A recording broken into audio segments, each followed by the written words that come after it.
Olá, graça e paz, meu amado irmão, minha amada irmã em Cristo Jesus. O arrebatamento não ocorreu, mas estamos aqui mais uma vez para estudarmos juntos a palavra do nosso Deus.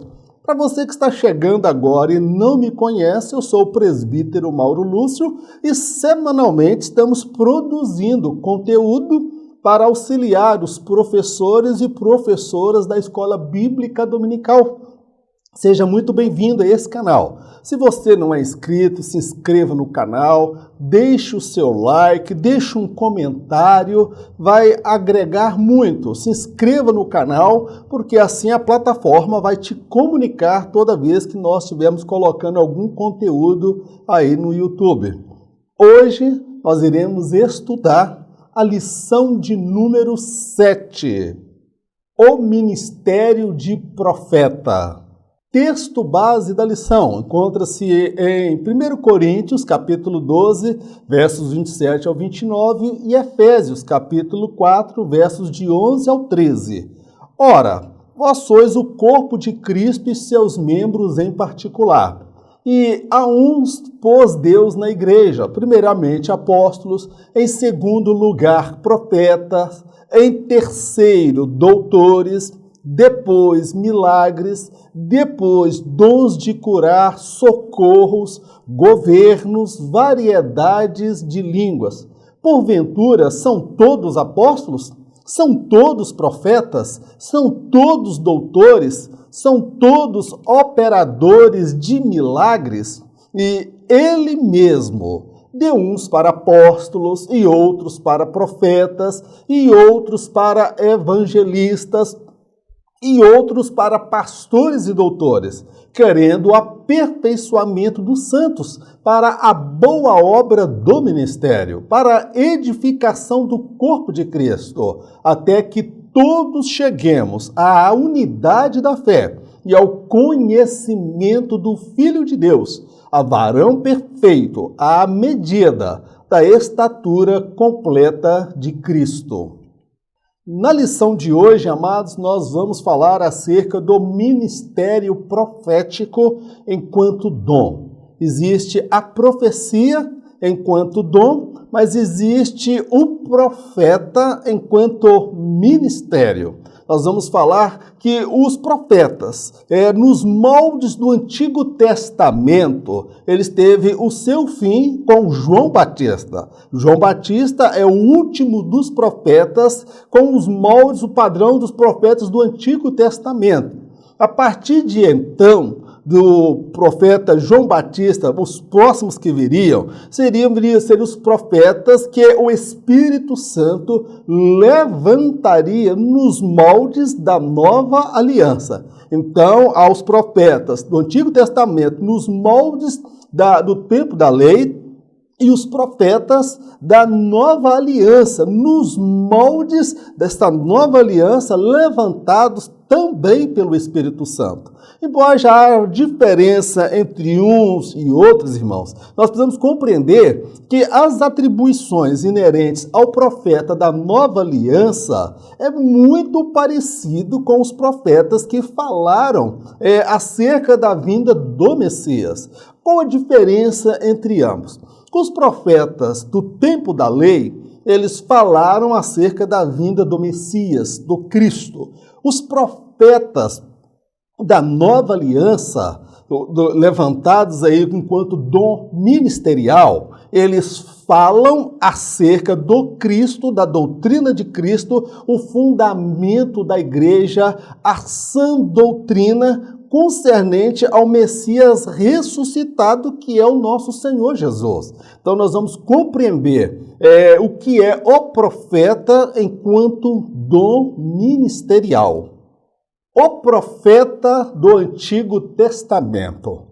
Nesse primeiro tópico, nós vamos falar como era o profeta do Antigo Testamento, suas atribuições, sua chamada, vamos ver profetas com sinais, profetas literários, profetas não literários, profetas sem nenhum maravilha ou sinais no seu ministério. Nós vamos ver que eram muitas as atribuições de um profeta no Antigo Testamento. Conceito. O profeta é, antes de tudo, uma pessoa escolhida por Deus para ser seu porta-voz diante dos homens. Sua mensagem não visa agradar os ouvintes, e sim a Deus que o chamou. A mensagem comunicada pelo profeta do Antigo Testamento poderia abranger toda a nação de Israel e até as nações pagãs. Ele era a última fronteira a ser rompida em tempos de apostasia, frieza espiritual e corrupção generalizada. Nem sempre um profeta era bem recebido pelos ouvintes.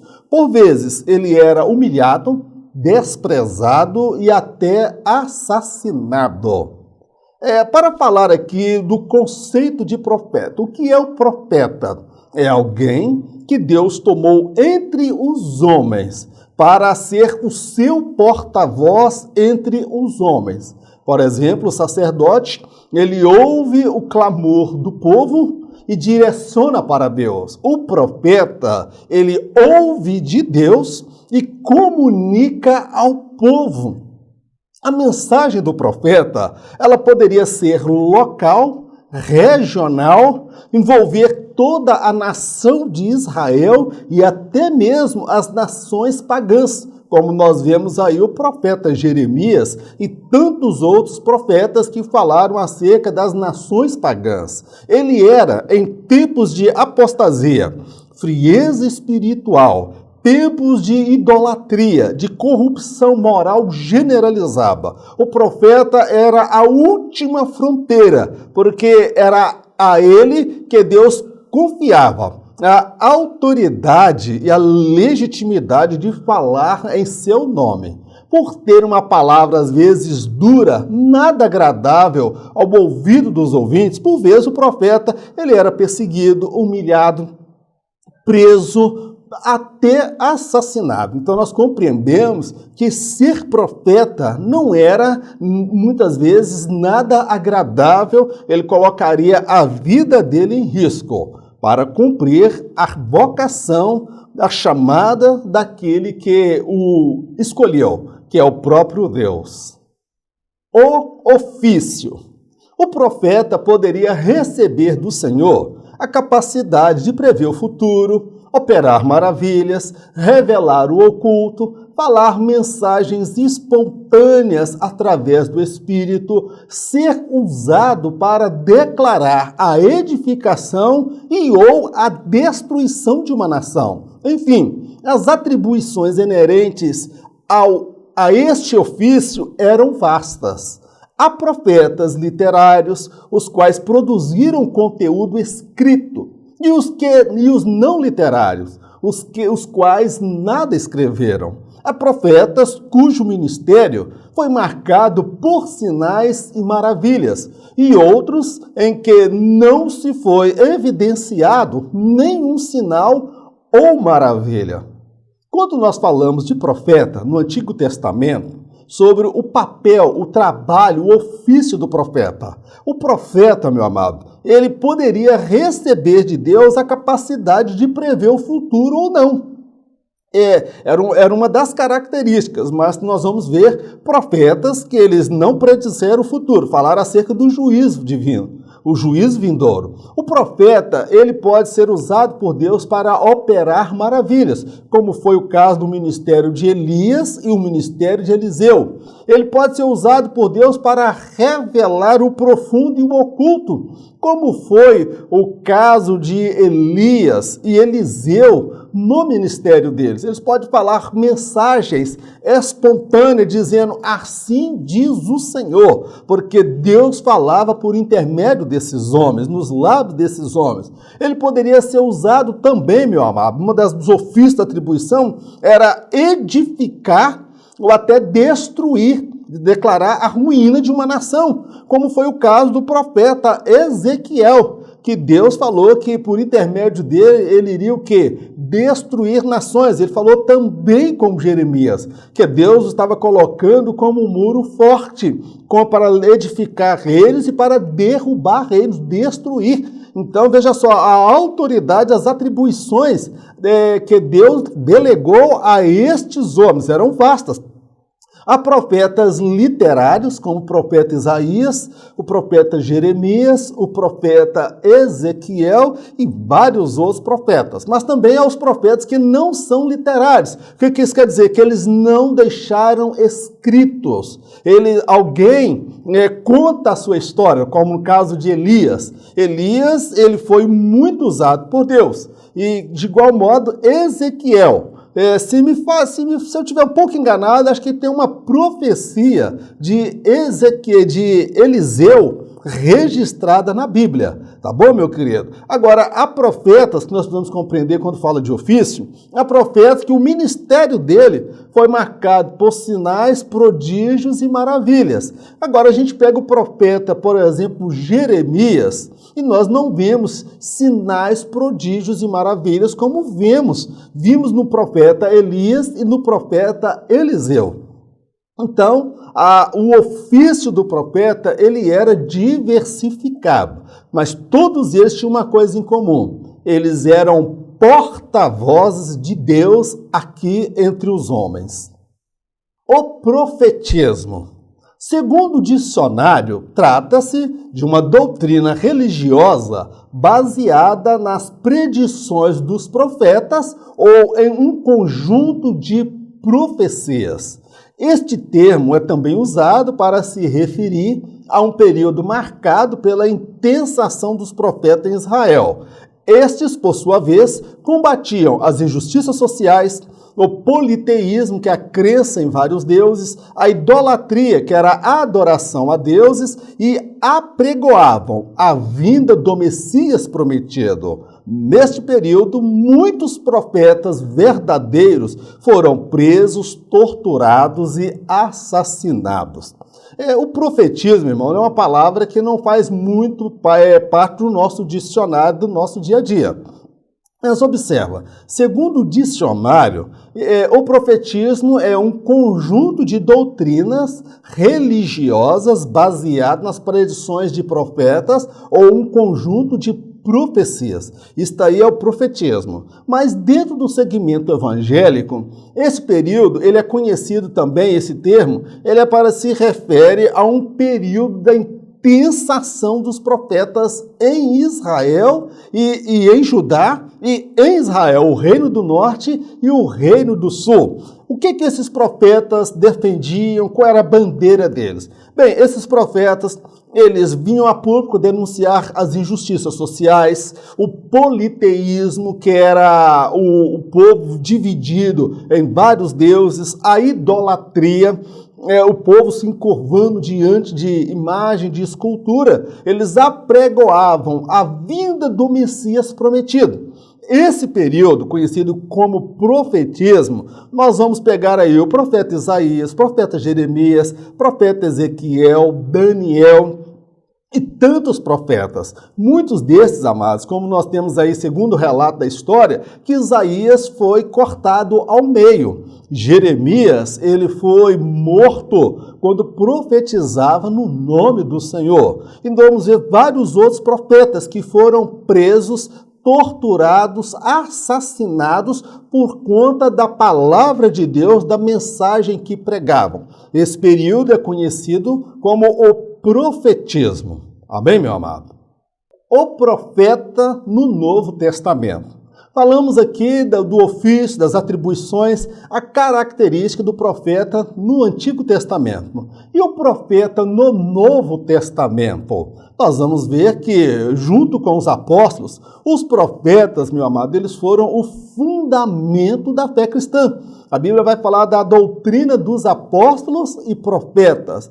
Jesus, ele foi a pedra angular, a base de sustentação. E sobre esta base, o Espírito Santo levantou os profetas e os apóstolos apóstolos que comunicavam a sã doutrina, que era relacionada à pessoa de Cristo, à obra expiatória de Cristo. Nós vamos ver que eles foram fundamentais para o crescimento da igreja e a saúde espiritual da fé cristã.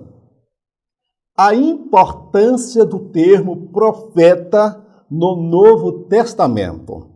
Os profetas tiveram um importante papel no começo da igreja. Uma vez que Jesus era a pedra principal, os apóstolos e profetas formavam o fundamento desta construção que é a igreja. As missões cristãs teve seu início em Antioquia, ocasião em que os profetas e apóstolos ouviram o Espírito ordenar: separai-me a Barnabé e a Saulo para a obra que os tenho chamado. Muito embora não tenham tido notoriedade pelo serviço prestado, os profetas foram fundamentais para a saúde espiritual da fé cristã. Quando você faz uma pesquisa no material da CPAD, na Bíblia de Estudo Pentecostal, você vai compreender que lá o comentarista, ele faz a seguinte análise, que os apóstolos, eles eram apóstolos e também profetas. Nós vamos reparar, eu peguei o material da CPAD, da Bíblia de Ensino Pentecostal, a Bíblia Pentecostal, né? Comentários Pentecostal da CPAD, e ele vai listar isso aí. Então nós podemos compreender que os apóstolos e profetas, amados, eles eram de posição na hierarquia estabelecida pelo Senhor. Deus trabalha com hierarquia. Há anjos, querubins, serafins, tá bom, meu amado? Então, Deus trabalha com hierarquia. Os profetas, eles estavam lado a lado com os apóstolos. Aqui eu pego uma passagem na Bíblia, onde mostra que lá na igreja de Antioquia estavam reunidos os apóstolos e os profetas. E ali é dito o nome de alguns profetas: Saulo, Barnabé, Ágabo é um profeta também da Nova Aliança, que ele foi usado pelo Senhor. Na ocasião que eles estiveram ali em Antioquia, o Espírito Santo disse. E como é que o Espírito Santo disse? Como é que o Espírito Santo ordenou? Concluímos que foi por intermédio de um dos profetas que estavam no local. Ali no Lucas, ele não fala o nome do profeta, mas ele fala que o Espírito Santo ordenou e falou naquela reunião. E ali deu-se início à obra missionária, sendo Paulo e Barnabé separados para a obra missionária.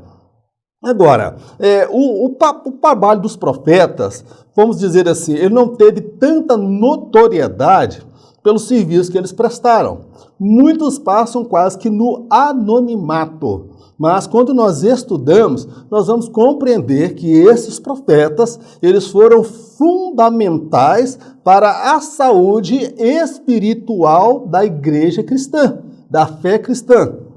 Então, era um cargo de muita responsabilidade, porque estes homens, junto com os apóstolos, eles formavam o fundamento da igreja, porque Jesus, ele é a pedra angular. E os profetas e os apóstolos, eles eram como colunas nesta construção que é a igreja, que está em andamento, que ainda não concluiu a obra da construção da igreja.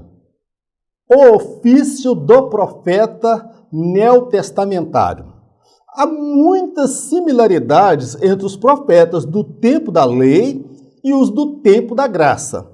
Ambos recebiam de Deus a mensagem a ser comunicada, combatiam o pecado, a apostasia e o mundanismo, falavam do juízo por vir, podiam até predizer o futuro. Seu principal ofício era o de ensinar, aplicar e confirmar a doutrina na igreja.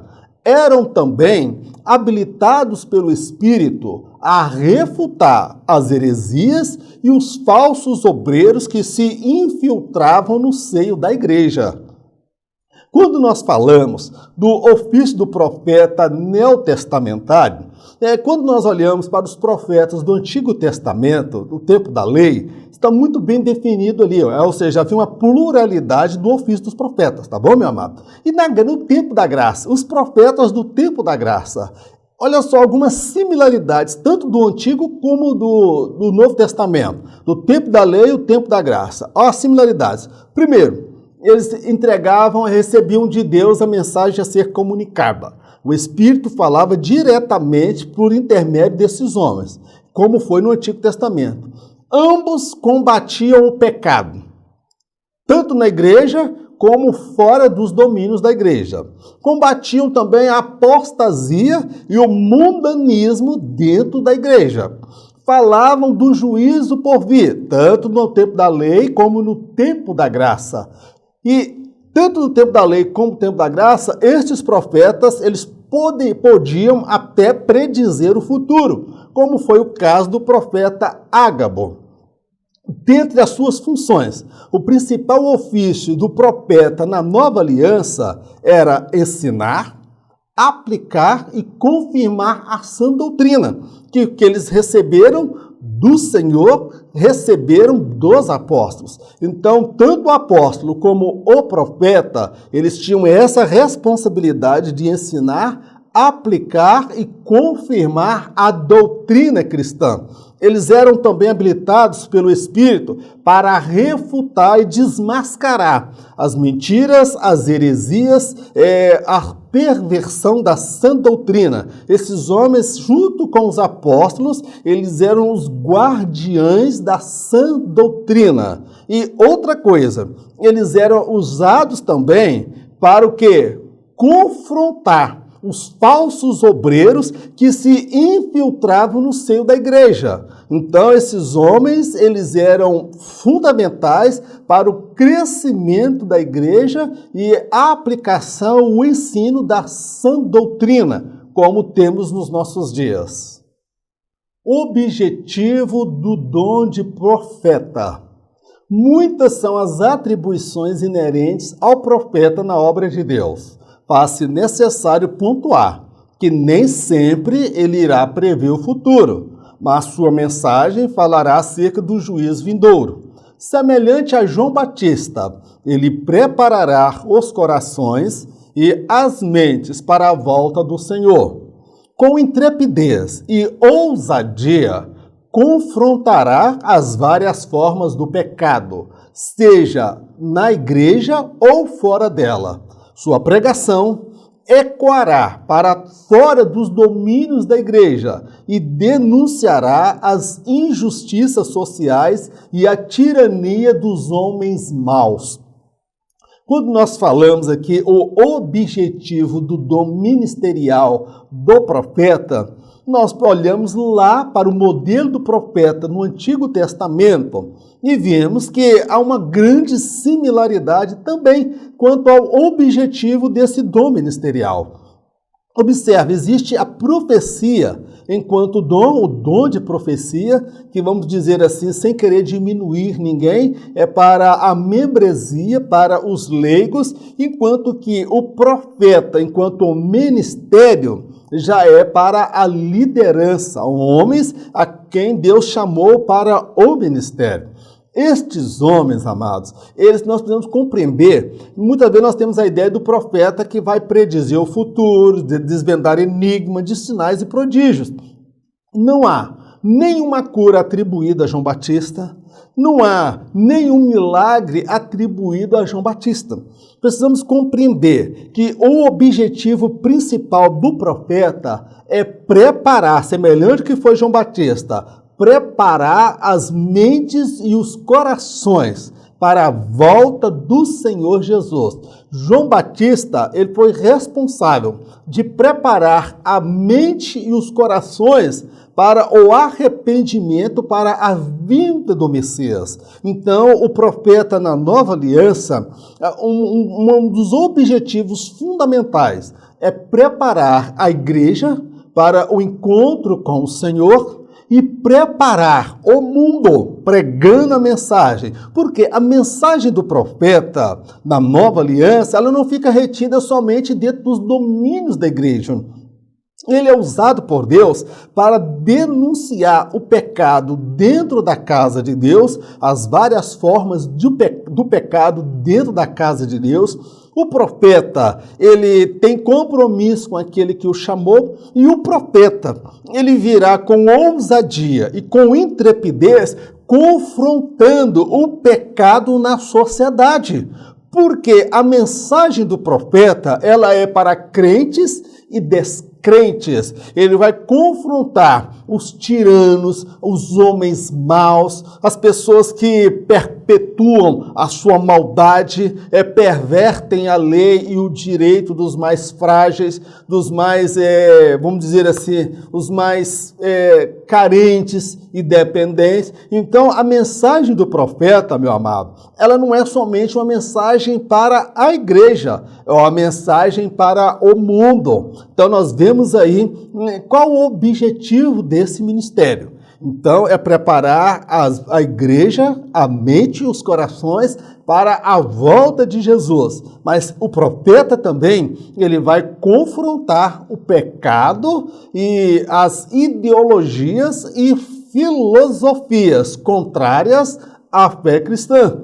Porque a mensagem dele tem uma abrangência muito além dos domínios da igreja. Discernindo o verdadeiro profeta do falso. Quando nós falamos do ministério de profeta, nós precisamos compreender que dentro desse campo, nós estamos entrando num campo um tanto que perigoso. Por que perigoso? Porque existe o verdadeiro e o falso.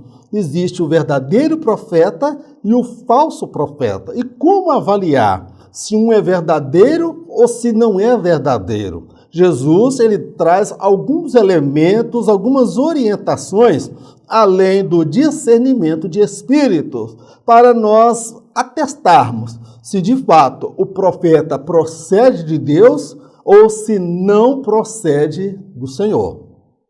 Simplicidade versus arrogância.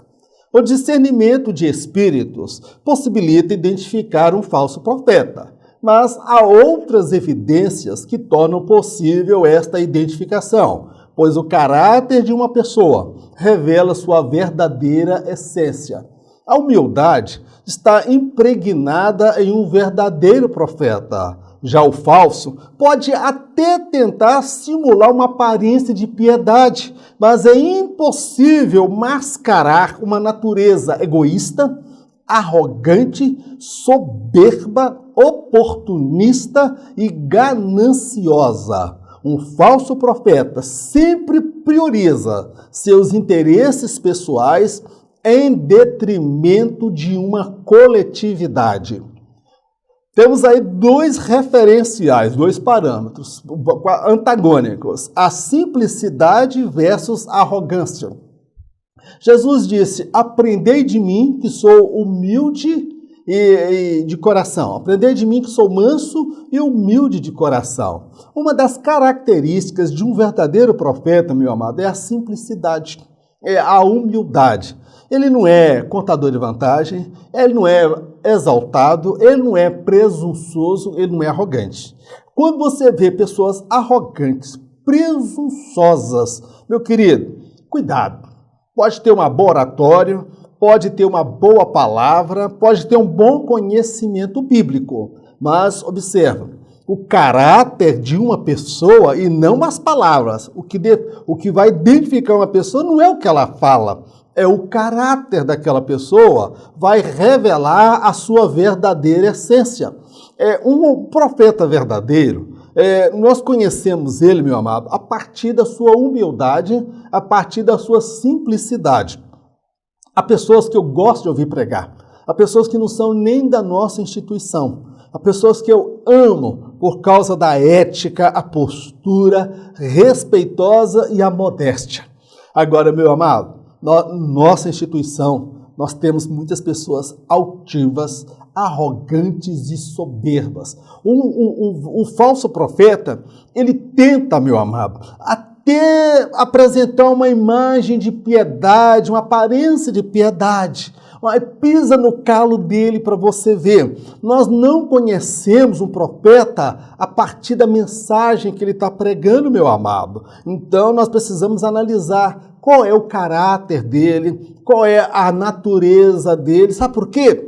É impossível mascarar essa natureza por muito tempo. É por isso que eu falo que nós não conhecemos um homem de Deus, um profeta, a partir do púlpito, meu amado. É fora dele. Porque uma natureza arrogante, egoísta, soberba, oportunista e gananciosa, ninguém consegue mascarar por muito tempo. Com o tempo, ele vai dar a revelar a sua natureza. Um falso profeta, ele sempre vai priorizar seus interesses pessoais em detrimento da coletividade. Ele não pensa nas pessoas, ele não ama as pessoas. Ele vê as pessoas como número, ele vê as pessoas como clientes.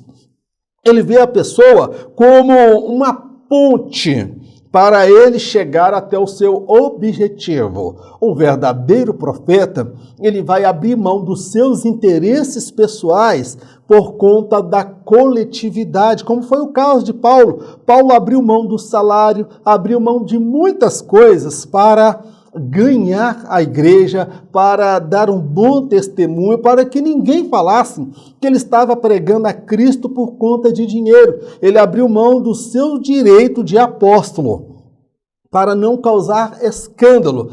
Este é um verdadeiro profeta. Ele pensa na coletividade. O falso profeta, ele pensa na sua renda, o tanto que ele vai ganhar e a quantos ele pode enganar. Pelos frutos os conhecereis. Jesus diz que não devemos julgar para não sermos julgados. Mas, em contrapartida, nos deu diretrizes de como identificar pessoas dissimuladas. Os frutos, e não as palavras, testificam acerca do caráter de uma pessoa. Ou seja, as massas podem ser facilmente induzidas ao erro por uma boa oratória, mas é nas relações pessoais que um pseudo-homem de Deus se dará a conhecer.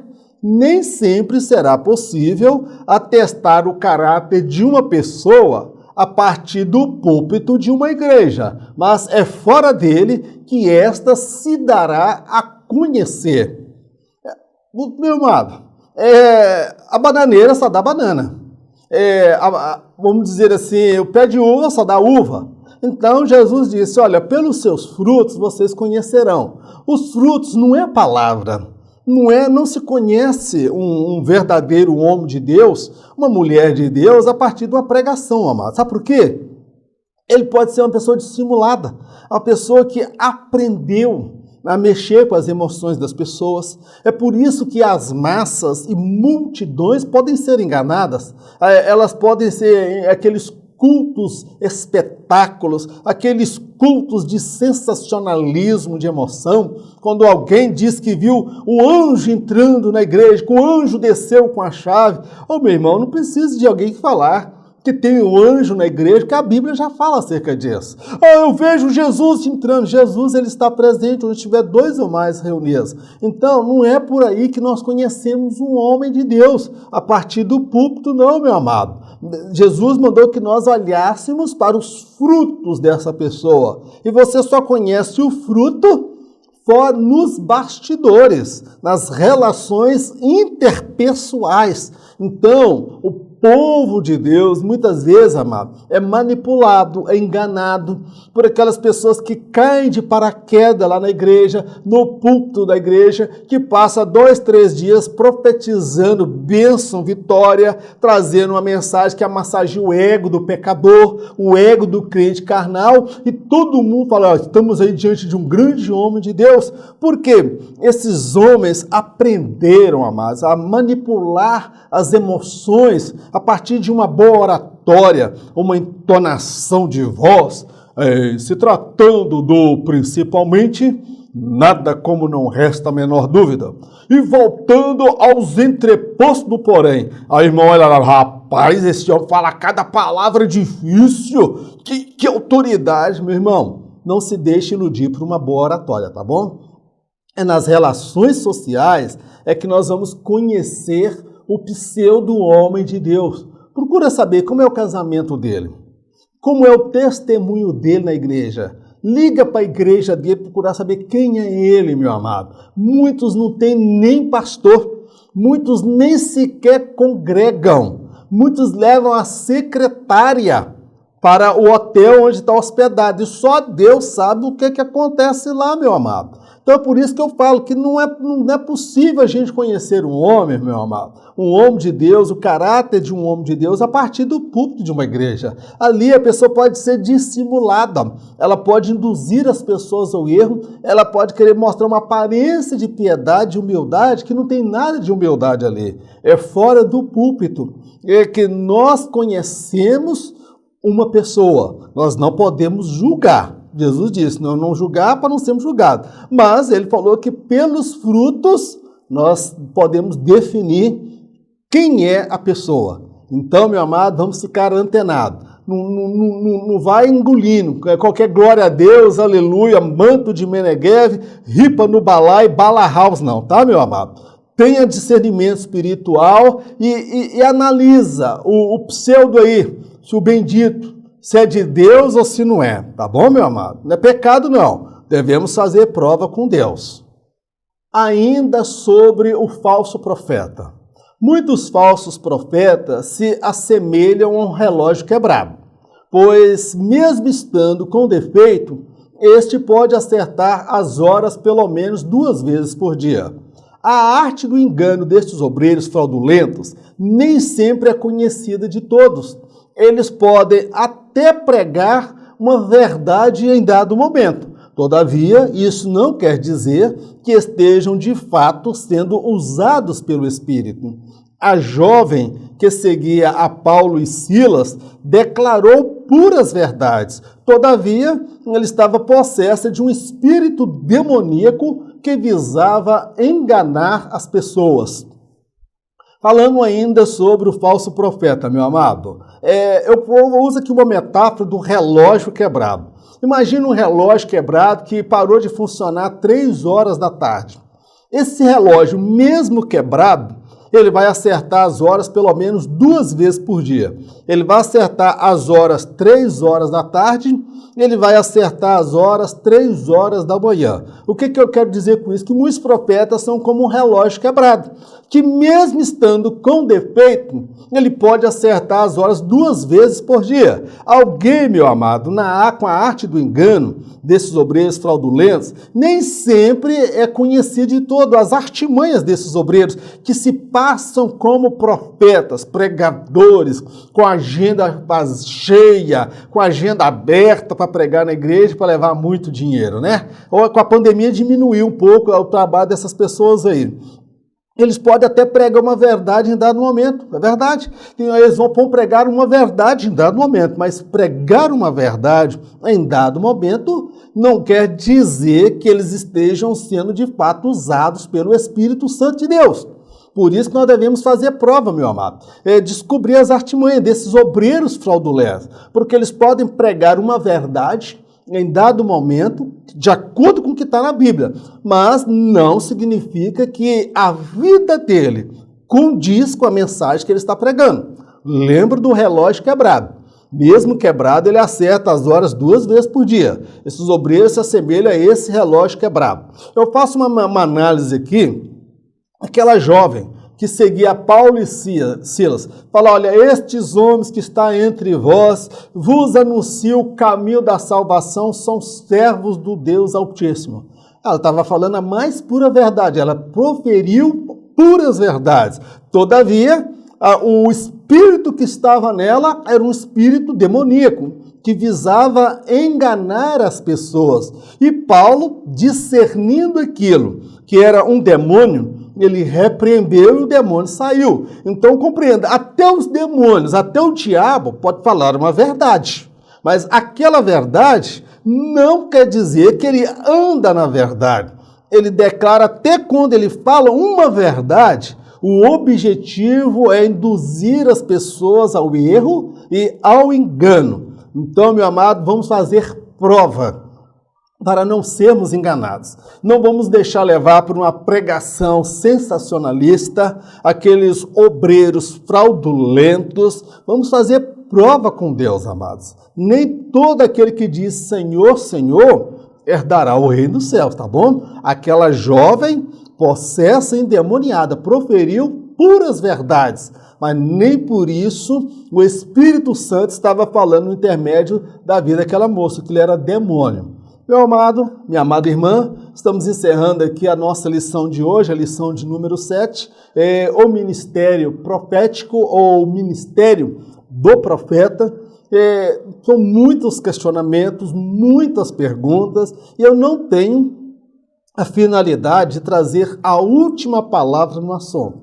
O meu objetivo é, de alguma forma, poder contribuir para o preparo da sua aula que você vai ministrar. Se você que assistiu esta videoaula desejar esse material, me mande uma mensagem pelo PDF, que eu vou te dar as diretrizes do que você deve fazer para que você possa receber esse material semanalmente, para você usar para te auxiliar nas ministrações na sua igreja.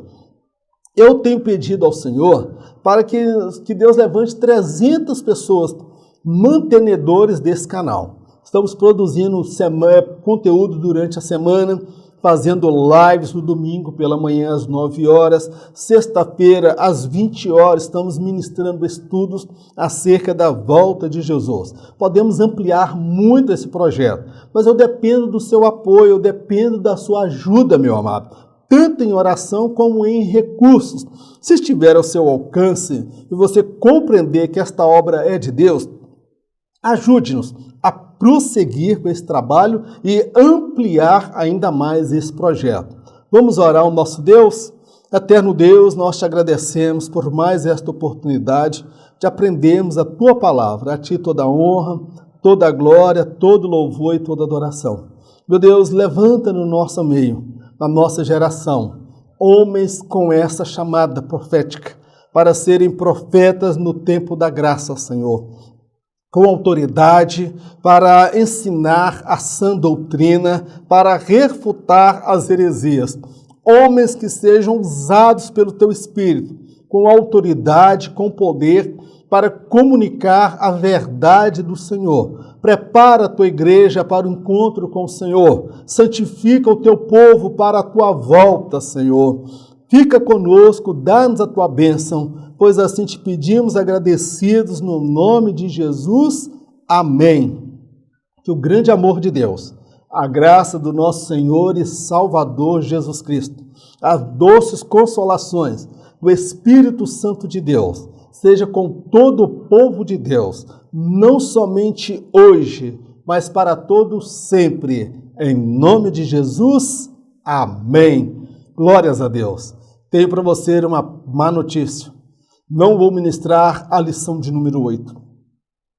Por qual razão? Porque em caso de arrebatamento, eu não estarei aqui para ministrar a próxima lição. Em caso de arrebatamento, eu encontro com o meu Senhor por sobre as nuvens. Mas fique tranquilo, você também. Eu tenho certeza que quando aquelas trombetas soar e tocar, nós nos encontraremos por sobre as nuvens com o nosso Senhor Jesus. Um forte abraço, fique na paz, Deus te abençoe, em nome de Jesus. Amém.